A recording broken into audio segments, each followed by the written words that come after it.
Elden Ring is a big game. It's not just From Software's biggest game yet, it also has one of the biggest video game maps in recent memory. Plus, some soft titles don't have a map, simply because they don't need one. From Demon's Souls to Sekiro, these games are more or less a series of linear levels interconnected by clear-cut access points. Most of the time you can make the connection in your mind. In fact, Elden Ring is the first and only game in the FromSoft roster that can be called a proper capital O open world game. Look at the map. You can go anywhere, and it keeps getting bigger. They are not just empty space. No matter which direction you go, you are bound to find something interesting. Compared to how big the map is and how much stuff is in it, there is a surprisingly minimal amount of icons and markers on the map. If it's a Ubisoft game, it would have looked like this. I know it's meant to be sarcasm. Look, I'm not even remotely trying to be objective here, but this is a piece of art I would hang on my wall. And this makes me physically uncomfortable. This is Elden Ring's map in its full glory. Just look at all the details. It's clearly imitating medieval maps. They will often show random sea monsters, ships, and barrels for some reason. But whatever, I'm liking this. It's not just an attempt to represent a three-dimensional world on flat paper, but also a painting with deliberate artistic choice. With one glance, you can already tell what is important in this world.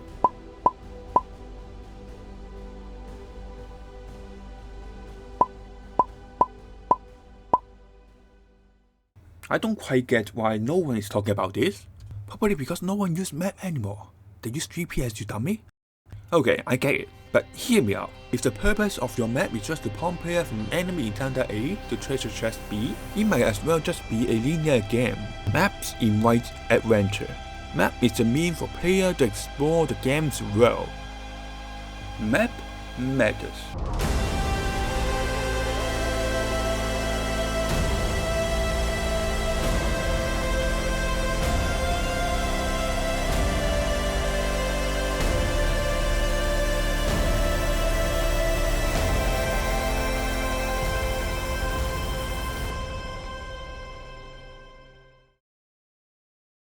Maps are static, unlike the places they are trying to represent.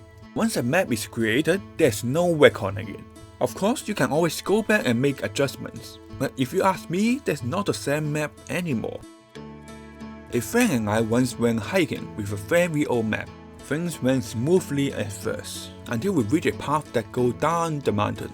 We were not lost. We knew exactly where we were. There was no accident. We were in good shape. Well, there is one thing. There is no path, just rubbles.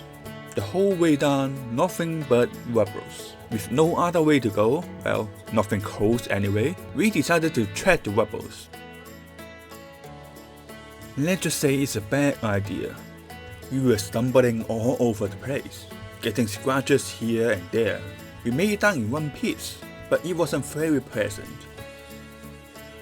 Later, I found an updated version of the map. The path we were supposed to tread no longer exists. Apparently, it was destroyed recently by the construction of some electric poles. It's silly, I know, but that moment of unexpectancy is really the only thing I remember from that hike. In Elden Ring, one of the bosses, whose name doesn't matter, is literally holding the stars in place. Once you beat him, the stars start turning again, and one of them falls to the earth.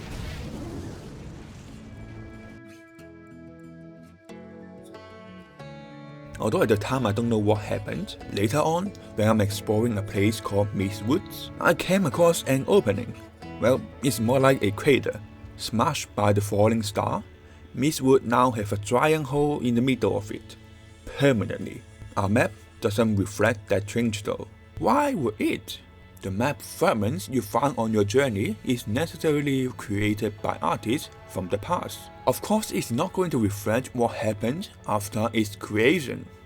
This is the thing about map. They do not show us the world as it is, but what it used to be, or at least what the artist at the time thinks it should be. Such is the nature of just grabbing a map and going on a journey. You will never know what exactly is out there, but a map is a promise to adventure.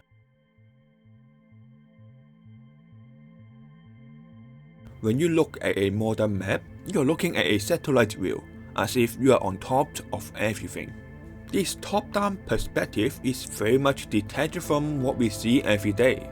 Unless you are a bird, a plane, or Superman, a top-down view of the world is just not what you are going to see. Even if you climb to a higher vantage point, this is what you are going to get. Not this.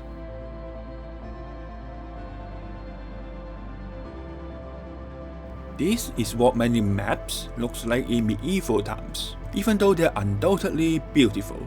Features of the land can be obscured by buildings, scales can be distorted by distance. Today's maps, even though they don't have krakens on them, which personally I think is a huge loss, they do have a beauty in functionality. Modern technology enables us to survey the land from the perspective of a god. This is a satellite image of a town in Italy. And this is a map made 500 years ago. Wait, what? It was, surprise surprise, made by Leonardo da Vinci. In order to achieve such level of precision, the length of every street, the angle of every building have to be measured. This is a marvelous display of cartography, giving us the view from heaven hundreds of years before humans gained the power of accuracy. If you are interested in a more detailed story about this, links in the description.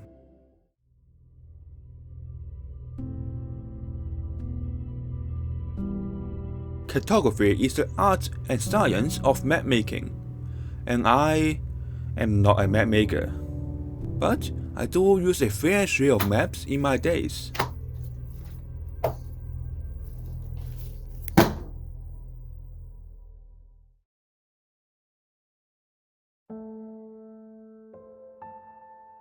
In college, a 2015 horror game inspired by the true event of the Yellow Pass. Your objective is to run around, see supernatural shit, get chased by monsters, you know, the usual horror game stuff. You also get a map and a compass. What you don't get, however, is a marker on your map telling you exactly where you are. From this point on, you are tasked with navigating the snowy mountains with nothing but a map and your trusty compass. Sometimes the game just tells you where you are when you find one of those Slenderman pages, which I think is a total cop-out.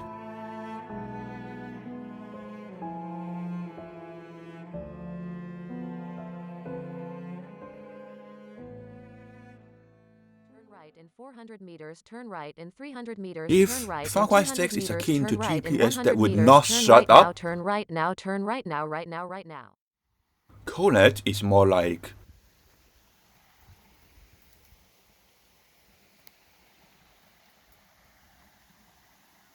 where the fuck? There is a rule that various people repeated to me over the years. If you're lost in the mountains, don't panic and rush down. Instead, climb up. No grounds and valleys are usually the densest parts of the woods. You literally can't see shit down there, and if it floods, those are the places that are going to get submerged first. On the other hand, as you approach the ridge, that is the spine of the mountain, the trees are less dense and you will have a better chance of seeing identifiable landmarks, which, if you pay attention in geography class, can be used to triangulate your position. After so many years, I'm still fascinated by this. It's geometry in real life, man.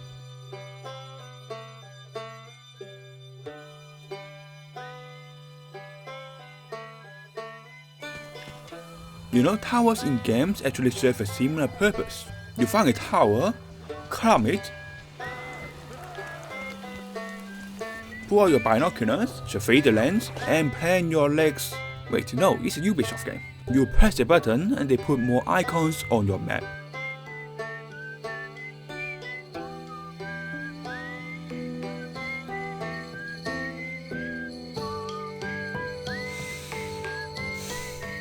God damn!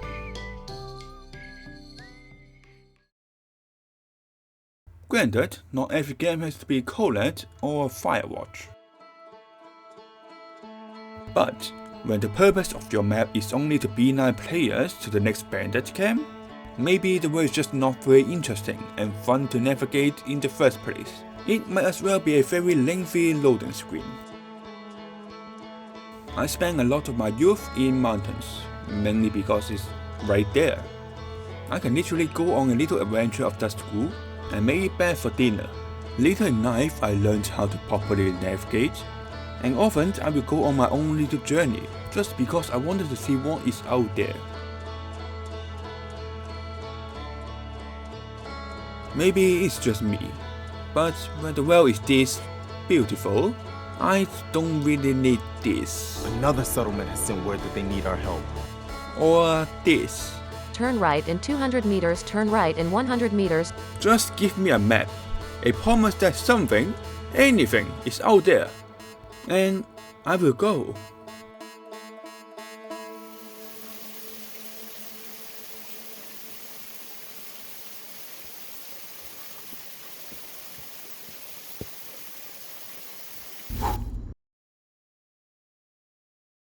Hey, thanks for listening to me rambling about maps for 10 minutes straight.